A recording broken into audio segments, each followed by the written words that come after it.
Right then. So just based off the image of those two, we look at the setup, you can see now obviously a lot wider on that right hand one. That looks to me now as if you're going to be hitting a full shot. Your feet are slightly flared out. Okay, it gives you a chance to move this part of your body effectively. If we look here now, when you swing, I mean your right hip almost looks outside your foot to start with.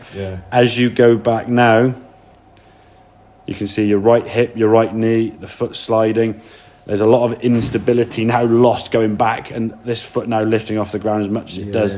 You're never going to get back to the goal. And the only way you could try and get yourself back to the goal with any kind of sort of movement is move your top half, which creates that over the top. There's no way you could slide you want to get your left hip. The tour players get their left hip left of that blue line. Well, there's no way you're going to get your body to move that far back there. You can see as you come back into impact now, left hip short of it, stalling out. There's impact there. That's where your left hip starts on that blue line. So as you come back to impact, you moved away from it. The tall players will be over here with their left hip, because they're moving towards target. So you can see the impact there. Hands behind the golf ball. There's roughly the impact the ball just about to be hit. Okay, head's a long way behind the golf ball. Hands are behind the golf ball. All the golf ball knows now. I mean, it's not an exact science with this, but if I put this on here. There you go, what's that, 9 degrees? Is that roughly 9 degrees? 10 degrees, so your 7-iron has got, we'll say 35 degrees. You're adding 10 degrees. Now, per club is 4 degrees.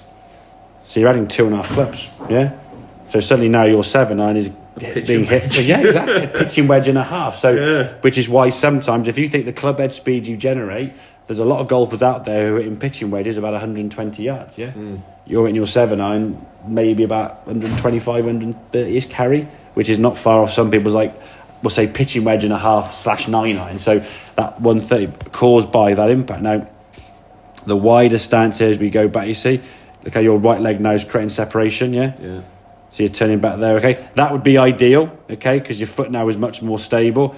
You're obviously used to just going back further.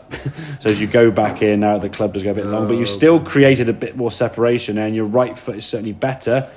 Now as you come back to the golf ball, we've got to start moving. Next frame back, sorry. There's your impact. At least your hands now are kind of, if I go straight up, roughly there. 3 degrees extra loft. So you gain 7 degrees angle. And that's not maybe the most accurate drawings ever, but you can see where roughly your hands are. Just in terms of where your body position, if we sort of take a look at this as look where your head is in relation to that ball. If we sort of draw a line straight down from sort of the middle of your eyes. You can see it. Your head's almost outside your right foot, right middle of your eyes, that's your left eye, but you can see it's a lot closer. So your low point now is going to be more at the ball. So your strike's going to be cleaner. The loft is going to be less. This is good. Your path is going to start becoming more that way as opposed to that way. So all these things are going to jump the number up without you having to hit it harder or swing back longer. And then when you come to the golf ball here now, you can see how sort of head underneath and stuck you are there. Harder. And then when you finish the swing, you get into sort of a not quite up on that toe there. Whereas this one here now looks a bit more fuller with that right foot. You've moved towards target. Look a bit more under control. Your spine looks a lot taller. I think on this one, right when you just look a little bit taller because you've completed the swing better. And just again, this is coming back to that health thing. If we do have issues with the back, and hey, we all tweak our back, and it can be painful.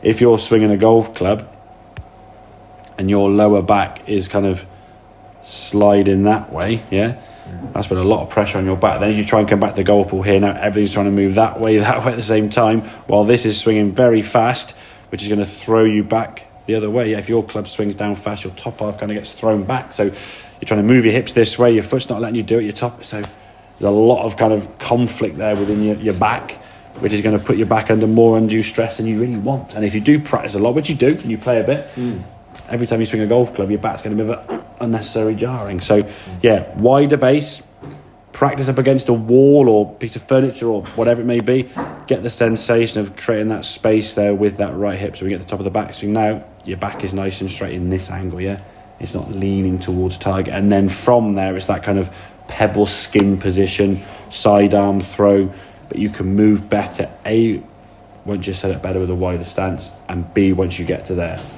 Once you've got that, the path and the angle of attack will start sort of finding its own way, so you get that kind of negative angle of attack 2-3 degrees rather than the +3 and 2 you were getting before, yeah? Yeah.